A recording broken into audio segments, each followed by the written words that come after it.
diabetes, lowered sex drive, increased risk of injuries, mental slowness and weight gain. There's an absolute correlation between insomnia or lack of sleep and midsection weight gain, BMI increases, and heart disease. I think the latest stats show that sleep of less than 5 hours and doubles your risk of heart attack. So what are the signs and symptoms of insomnia? You've got poor concentration and memory, poor performance of tasks, you've got headaches, irritability is a big one. People just aren't as resilient, you know, you just can't quite handle the same amount of pressure coming from all directions when you haven't slept. I don't know about you, but I just feel frazzled if I haven't slept. It's like I just can't keep it together as well. You've got mood disorders, depression, anxiety and panic attacks. These aren't to be taken lightly. People literally develop serious mental health issues as a result of not sleeping. You've got anticipatory anxiety, which is the whole, you know, people start to worry that they're not going to get to sleep. So even though they might have slept, if they hadn't worried about it, they start to worry that they're not going to sleep. So then that sets up a stress response and then they don't sleep. And round it goes. It's a vicious cycle. And of course, lack of sleep leads to less enjoyment in activities and social interactions. People stop going out. And increased likelihood of alcohol and other substance abuse because they just need to find ways to relax to try to get to sleep.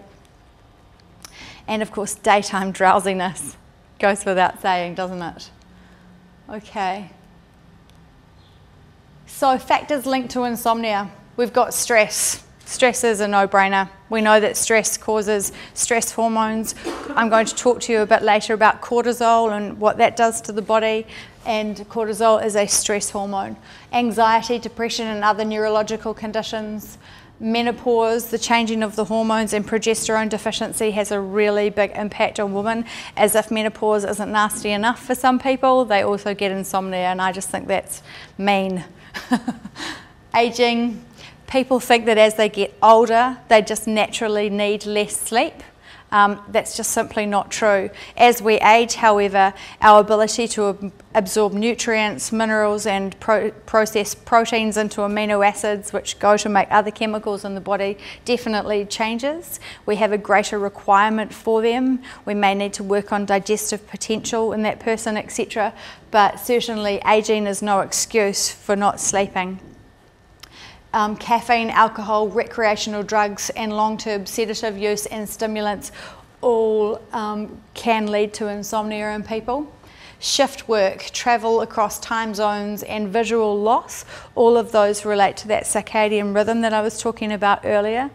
Time zone travelling is particularly nasty, and people that do shift work, really, really difficult. I simply tell people to change their job. Get a new job. Get a 9-to-5 job in one time zone. Visual loss, of course, because of the melatonin secretion that we'll talk about later, because if the eyes aren't recognising light, it won't release the sleep hormone. Certain medications, high-fat diets, lack of exercise, and food sensitivities. A little bit later I'll talk to you about what chemicals are naturally occurring in the body that are stimulatory and what are inhibitory, and food sensitivities can set up histamine reactions, and histamine is a stimulant. So that's where the food sensitivities or allergies comes into play. And blood sugar disorders also. Okay, so that's just a little reminder in case any of you have forgotten what it's like to be strung out and really tired. Okay, so during stress our bodies rely on the adrenal glands, which are little tiny glands that sit on top of our kidneys, and these monitor our fight or flight response. And during stress a hormone called cortisol is secreted. This is the normal daily cycle or circadian release of cortisol. And as you can see, at 12 AM, cortisol is supposed to be low, nice and low. And as we wake up, about 6 or 7 o'clock, cortisol is really high because it's our wake-up hormone.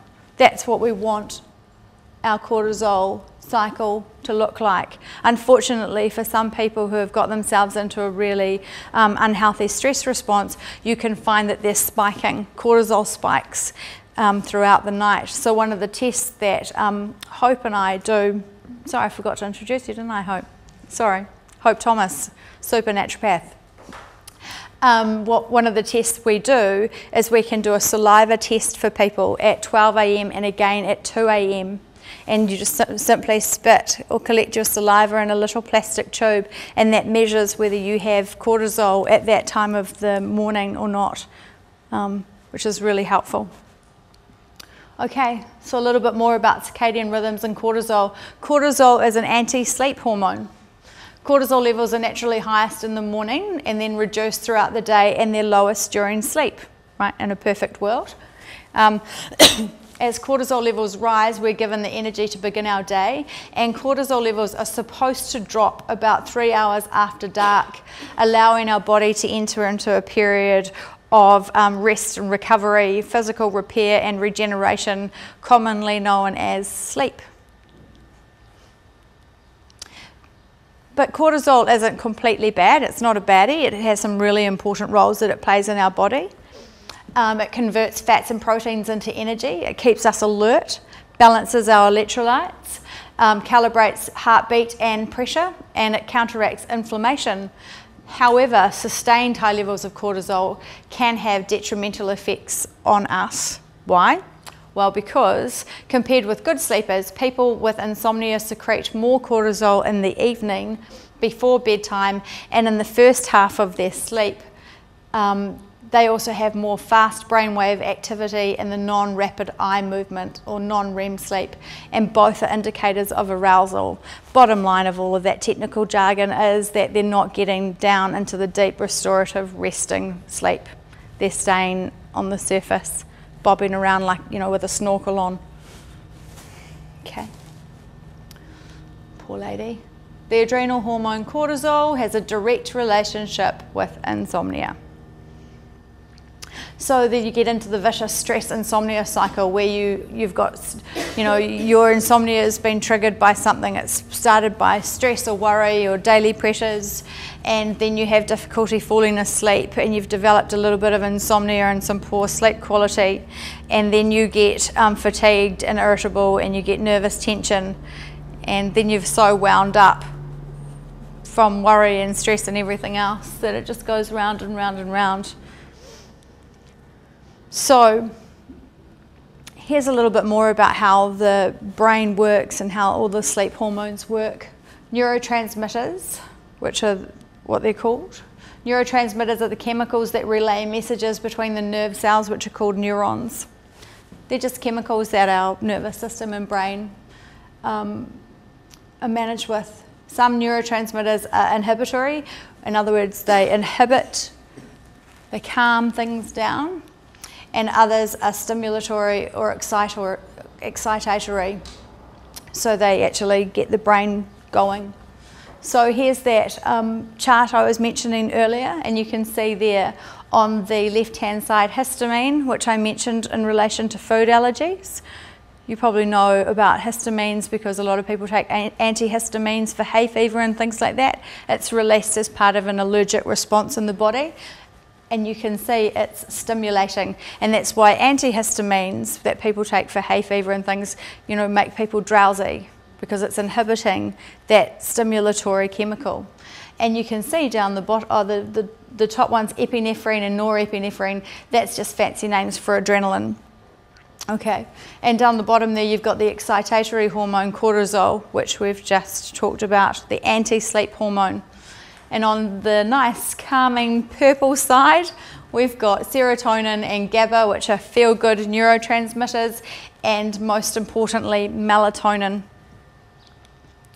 So here's a little bit more about melatonin. Melatonin is a hormone that's produced by the pineal gland and is controlled by our circadian clock. It's known as the hormone of darkness or the sleep hormone. Its primary function is to get us into a deep phase of sleep so as to maintain our natural body time clock, which is the circadian rhythm. So when levels of melatonin are too low or there's inadequate melatonin throughout the night, a person is not able to achieve all those phases of sleep and their sleep quality is affected.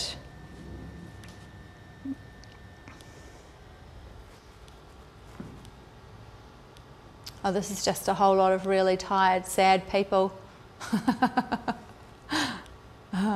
So, how much sleep do we need? Well, we sleep for approximately 1/3 of our lives, which means it's pretty important, right? And certainly most people agree that we need about 7 to 8 hours. A lot of people can get away with 7. Personally, I'm an 8 to 9 hour girl. If I wake up after 7 hours, I don't feel as good as I wake up after 8. Without an alarm clock, I will naturally wake up after 9. And if I go to 10, which I've been known to do, I wake up feeling tired. So there's definitely a balance, and we do need to get to know what that is for ourselves. So are you suffering from sleep debt? The sleep debt concept is kind of like a bank account and an overdraft. If we're not getting sleep night after night, we develop what is called sleep debt, and we go into the minus category, and we need to catch that up. There are some people that think we never get that back, but I don't believe that. I believe with the right application and taking care of the body and ensuring that we get the right phases of sleep and the right depth, that we can actually come right back up and feel fantastic. I put this in because I think it's quite appropriate for insomniacs. Insomnia is a gross feeder. It will nourish itself on any kind of thinking, including thinking about not thinking. You know, that whole busy mind syndrome that we've got going on is also referred to in the sleep circles as popcorn. You know, pop, pop, idea, pop, another thought, just trying to turn that brain off is a challenge for some people. Okay. So we know that sleep is the most important activity ever, right? Because we're at a sleep seminar, so we've got a bias here. But what can we do to support good sleep? There are certain foods and drinks and nutrients and herbs which we can use to support our body to rebalance and get ourselves sleeping again. After the seminar, you're most welcome to come up, and we've got an information sheet with about 23 different practical and free common sense approaches to sleeping, information sheets that you can take home. But we'll go over about 15 of them now, just quickly. So 1, make sure you're tired.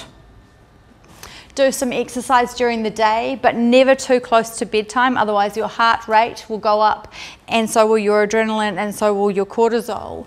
And that way you'll be pumping rather than being relaxed when you go to bed. I did have a client recently who was doing about 3 hours of Thai kickboxing every night between 7 and 10:30, and then going home and trying to go to sleep.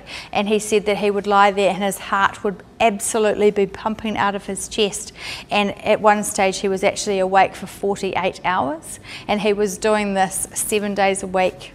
So I said to him, okay, let's cut back on the exercise to only 1 hour a night. Let's take that exercise back to between 6 and 7, and we gave him, you know, the appropriate nutrients and things, and, you know, his whole life changed. So exercise is good, like everything, but within moderation and at the right time. Get up at a decent hour. If you're in bed by 11, you should be up by the latest at 8 o'clock. You know, don't try to oversleep to try to catch up from the day before if you missed out, because otherwise that will upset that circadian rhythm. So do try to keep to an 8-hour cycle, no matter what, while you're reprogramming your sleep cycles, okay? Mineral deficiencies also cause sleep disturbances. My favourite mineral is magnesium, which I'll introduce in a little while, and that calms the nervous system down, but mineral deficiencies definitely impact on health. Cortisol, we've gone on about that enough probably. I guess the most important thing to realise is that if you wake up in the middle of the night and you turn the light on, you can actually turn off your melatonin secretion, and you can get your cortisol going. So if you do wake in the nighttime, don't turn the lights on, okay? I mean, like, have a nice little night light if you're worried about